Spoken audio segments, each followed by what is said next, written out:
Have you ever noticed something others cannot? You walk into a room and sense tension before a word is spoken. You see through the little dramas people cling to, the seriousness they wear like heavy coats, the games they play without knowing they are games. And in that moment, you carry a secret, because you see what others don't. Now, this might feel like a gift, even though it is, but it is also dangerous. For the one who sees through the play becomes an outsider to the players, and that can be a lonely position indeed. The world, you see, is held together by agreements. We agree that money has meaning, that clocks measure something real, that nations exist, that careers and titles matter. But these agreements are not truths. They are conveniences, collective fictions, and what happens when someone pierces the veil, when they see that money is just paper, that time is only in the mind, that success is a costume? Suddenly, you are no longer hypnotized by the same spell.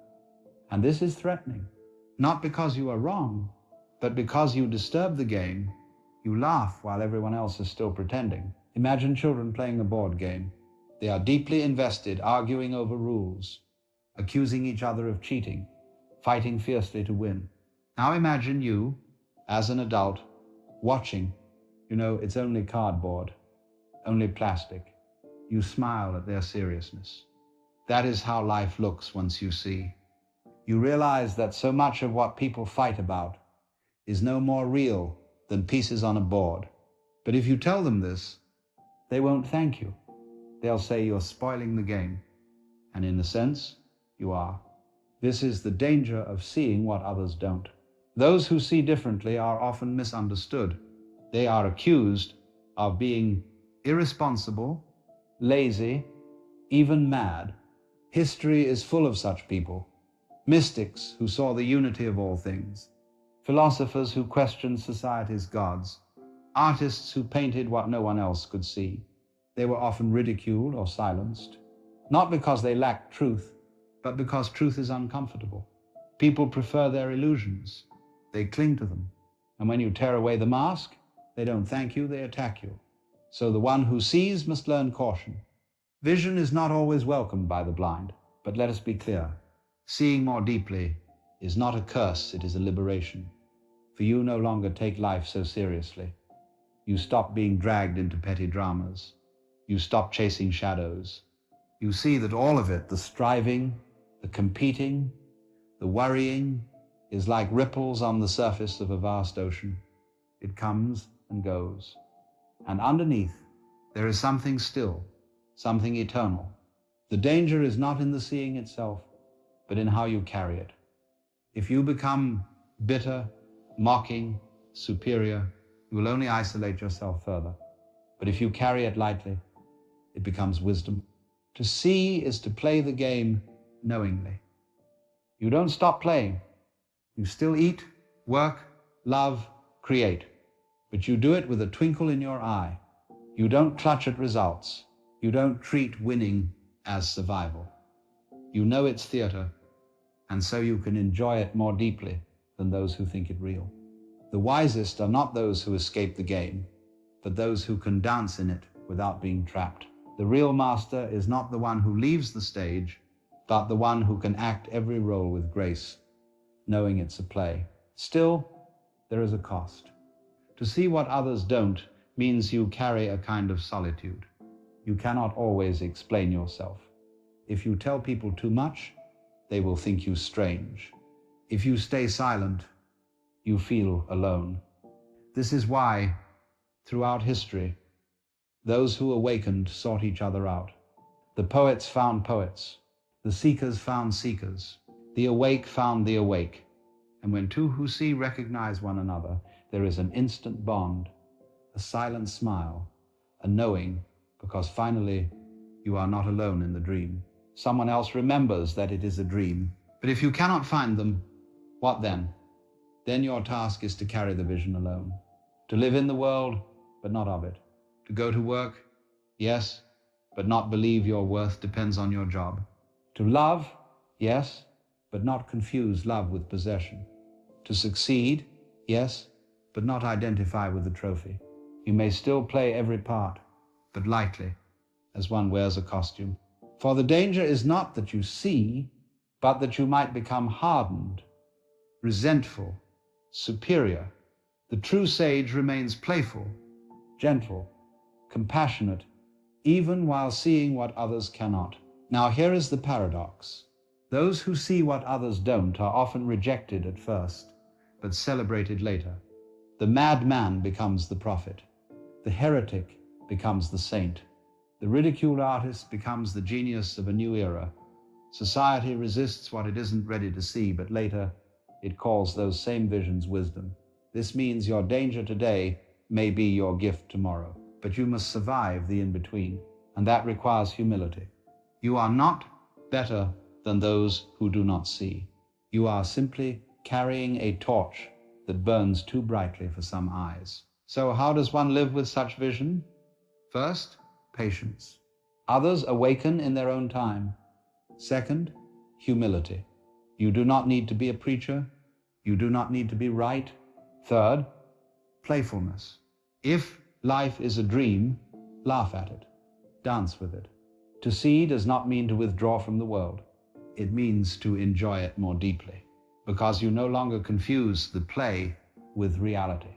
The danger of seeing what others don't is real, but so is the joy. For when you see clearly, you are free. And freedom is always worth the cost. Consider for a moment what happens when you suddenly awaken in a dream. You look around, and while everyone else takes the dream seriously, you know it is only a dream. You try to tell them, but they laugh at you. They say you are mad, or that you are spoiling the fun. Yet the truth is that your awareness changes nothing in the dream, it only changes you. The dream goes on, but now you see it differently. That is both the gift and the burden of perception. You cannot unknow what you have seen. And here lies the real danger. Not that the world rejects you, but that you might reject the world. For once you see through it, you may be tempted to withdraw entirely, to stand apart and declare yourself superior. This is the trap of the seer, to become the cynic, the preacher, the one who insists everyone else is blind. But that is merely another illusion. To see is not to rise above, but to sink deeper into the mystery. To know the play is a play does not mean you refuse to act. It means you act more freely. Think of the dancer who knows she will die tomorrow. Would she not dance more wildly, more beautifully? Precisely because she knows it cannot last. That is how the awakened one lives. You eat more fully. You love more deeply. You breathe more consciously because you no longer take it for granted. Seeing through the illusions does not make life smaller. It makes it infinitely richer. But others, still asleep, will not understand. They will ask why you laugh when they cry, why you are calm when they panic, and you cannot always explain. You can only live. There is a Taoist saying, those who know do not speak, and those who speak do not know. Why? Because truth is not something that can be forced into words. It is lived. Those who see what others don't often fall into the temptation of explaining, trying to awaken others by argument, by logic, by preaching. But the more you try, the more they resist. Awakening cannot be handed like a gift. It must rise from within, like a seed breaking its shell. So the wise one stops arguing and begins living. Their life becomes the teaching. You see, the universe itself is playful. It hides from itself, disguises itself, forgets itself, so that it may rediscover itself in endless forms. You and I are part of that play. And when you awaken, you realize you were never meant to control it. You were meant to dance with it. But imagine trying to explain a dance to someone who insists on sitting still, measuring steps, judging movements. They will never understand until they stand and move themselves. In the same way, those who do not see will never understand by words alone. They must see for themselves. The danger, then, is not in perception, but in isolation. When you see what others don't, you feel like an island in the sea of unconsciousness. You cannot always share what you know. But remember, the ocean surrounds you still, You are not truly separate. You are simply playing a different note in the same symphony. And if you play it well, if you embody your vision with grace, then slowly, imperceptibly, others will begin to hear. Not because you force them, but because truth has a music of its own, and eventually it cannot be ignored. This is why mystics often laugh. They laugh not because life is trivial, but because it is sacred beyond seriousness.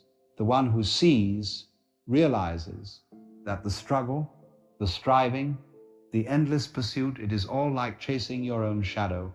You can never catch it. And yet, if you stop running, you discover it has been with you all along. To see is to stop running, to stand still, to realize that the treasure you sought in the future has always been present here, now.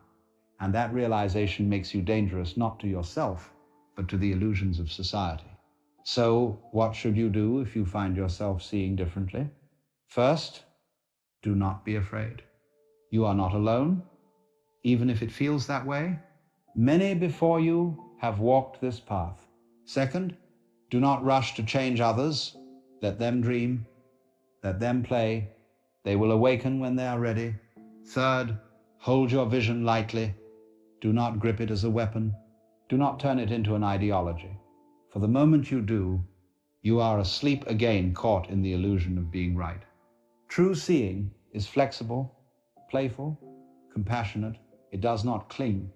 Now let me tell you a secret. The danger of seeing is also its greatest gift.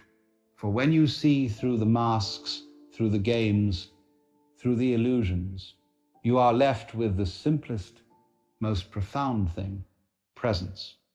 You stop rushing into tomorrow. You stop regretting yesterday. You are here, breathing, watching, alive. And in that stillness, you begin to notice things you never noticed before. The sound of birds, the texture of silence, the beauty of faces, even those lined with worry. Everything shines because you are no longer clouded by the belief that something else matters more. But beware, the ego is cunning. Even after awakening, it may whisper, you are special, you are above them, you see what they don't. And the moment you believe it, you are asleep again. You are trapped in a subtler illusion, that of superiority. This is why true sages never claim to be sages. They laugh at themselves, they stumble, they cry, they make mistakes. And in this, they are more human, not less. To see clearly is not to become perfect, but to become whole. To embrace both the light and the shadow, both wisdom and foolishness, without division. Let me give you an image. Imagine a mirror. The mirror reflects whatever stands before it, ugly or beautiful, joyful or sorrowful. It does not judge, it does not resist, it simply shows. That is the role of the one who sees. To be a mirror, to reflect life as it is, without clinging, without condemning. But here lies the danger. People do not like mirrors. They prefer masks. When you reflect their shadow, they may shatter you, not because you are wrong, but because they cannot yet bear to see themselves. And so you must learn to reflect gently. History is filled with examples. Socrates drank poison because he asked too many questions. Jesus was crucified for showing a kingdom not of this world.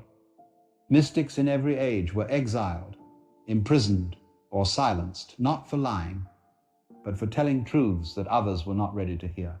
So if you see, tread softly, not with fear, but with wisdom. The truth cannot be destroyed, but the messenger often can.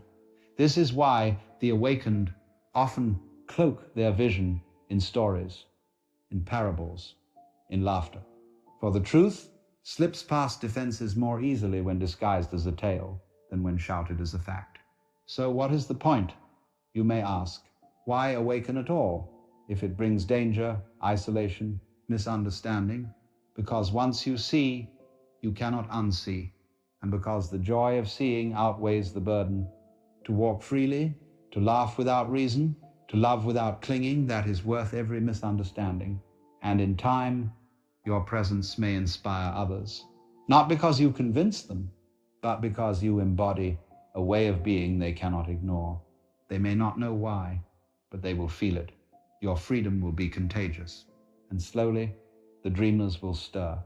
In the end, the danger of seeing what others don't is the danger of being alive. For to live is to risk misunderstanding, rejection, even death.